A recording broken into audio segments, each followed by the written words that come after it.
22 رجب 22 رجب کو لوگ کیا کرتے ہیں؟ کنڈوں کا اہتمام کرتے ہیں.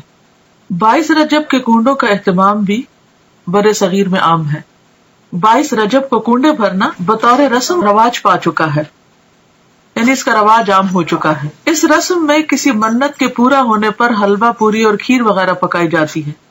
تاریخ کے مطالعہ سے یہ بات سامنے آتی ہے کہ اس رسم کی ابتدا 1906 یعنی 1906 میں امیر مینائی کے خاندان سے ہوئی جو ہندوستان کے شہر سے تعلق رکھتا تھا. اس رسم کا مقصد امام جعفر کی روح کو ایصال ثواب تھا. حالانکہ اس بات کا تعین نہیں ہو سکا کہ مذکورہ امام کی پیدائش یا وفات ماہ رجب میں ہوئی تھی. کوئی بھی نہیں جانتا کہ واقعی امام جعفر اس مہینے میں پیدا ہوئے یا ان کی وفات ہوئی، لیکن اس رسم کو جو کہ تقریباً 100 سال پہلے شروع ہوئی امام جعفر سے منسوب کر دیا گیا. تو اس سے یہ بھی پتہ چلتا ہے کہ اس کا آغاز نبی صلی اللہ علیہ وسلم نے نہیں کیا، یہ چیز اصل دین میں نہیں.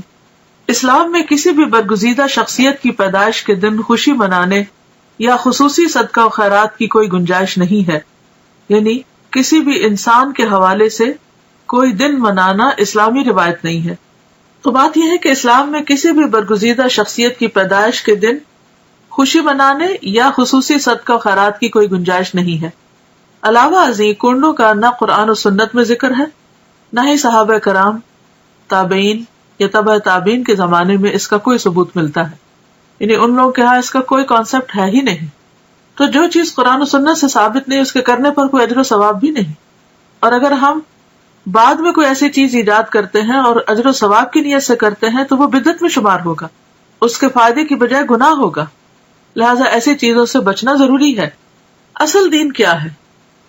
ہمارے ذہن میں واضح ہونا چاہیے کہ اصل دین کیا ہے. اصل دین وہ ہے جو اللہ تعالیٰ نے محمد صلی اللہ علیہ وسلم کے ذریعے ہم تک پہنچایا، یعنی دین اللہ کی اطاعت و فرما برداری، اس کے احکامات کے آگے سر تسلیم خم کرنے اور محمد صلی اللہ علیہ وسلم کی سنت پر عمل کرنے کا نام ہے.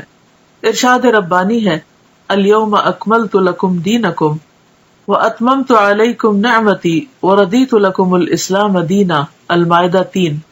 آج میں نے تمہارے لیے تمہارا دین مکمل کر دیا اور تم پر اپنی نعمت تمام کر دی اور تمہارے لیے دین اسلام کو پسند کر لیا. لہذا کوئی بھی ایسا کام جو آپ صلی اللہ علیہ وسلم نے نہ کیا اور نہ ہی اس کا حکم دیا، اسے دین کا حصہ سمجھتے ہوئے ادا کرنا اور پھر اس پر اجر و ثواب کی توقع رکھنا بدعت ہے. نبی کریم صلی اللہ علیہ وسلم کا ارشاد ہے، کل محدثۃ بدعہ وکل بدعۃ ضلالہ وکل ضلالۃ فی النار. بے شک ہر نئی بات بدعت ہے اور ہر بدعت گمراہی ہے اور ہر گمراہی آگ میں لے جانے والی ہے.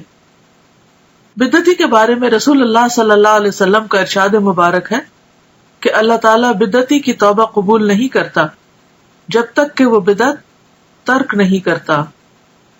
یہ صحیح حدیث ہے ترغیب و ترہیب کی، یعنی ایسے شخص کی توبہ بھی قبول نہیں ہوتی جو ان چیزوں کو چھوڑتا نہیں جو دین کے نام پر اس نے خود ایجاد کر لی یا نبی صلی اللہ علیہ وسلم کے بعد اگر کسی نے ایجاد کی اور وہ ان کی پیروی اور پابندی کر رہا ہے. آپ صلی اللہ علیہ وسلم نے فرمایا، میں اپنے حوض پر تم سے پہلے موجود ہوں گا اور تم میں سے کچھ لوگ میرے سامنے لائے جائیں گے، پھر انہیں میرے سامنے سے ہٹا دیا جائے گا تو میں کہوں گا کہ اے میرے رب، یہ میرے ساتھی ہیں. لیکن مجھ سے کہا جائے گا کہ آپ نہیں جانتے انہوں نے آپ کے بعد کیا کیا نئی چیزیں ایجاد کر لی تھی. یہ صحیح بخاری کی روایت ہے. تو اس سے آپ اندازہ لگائیں کہ اگر کوئی شخص دین میں نئے طریقے ایجاد کرتا ہے اور ان کی پابندی کرتا ہے اور ان کو فرض کے درجے پر لے آتا ہے تو قیامت کے دن ایسے شخص کو نبی صلی اللہ علیہ وسلم کے حوض سے پانی نصیب نہ ہوگا اور آپ اس شخص سے خفا ہوں گے کیونکہ اس نے دین کو اپنے ہاتھ میں لے لیا. لہٰذا ایسے تمام طریقوں اور کاموں سے بچنے کی ضرورت ہے جو دین کے نام پر آپ کے بعد ایجاد کر لیے گئے ہوں، کیونکہ آپ صلی اللہ علیہ وسلم نے فرمایا، من احدث فی امرنا ھذا ما لیس منہ فہو رد. صحیح بخاری. جس نے ہمارے اس دین میں کوئی ایسی چیز ایجاد کی جو اس میں سے نہ ہو تو وہ مردود ہے، یعنی ریجیکٹڈ ہے، قابل قبول نہیں.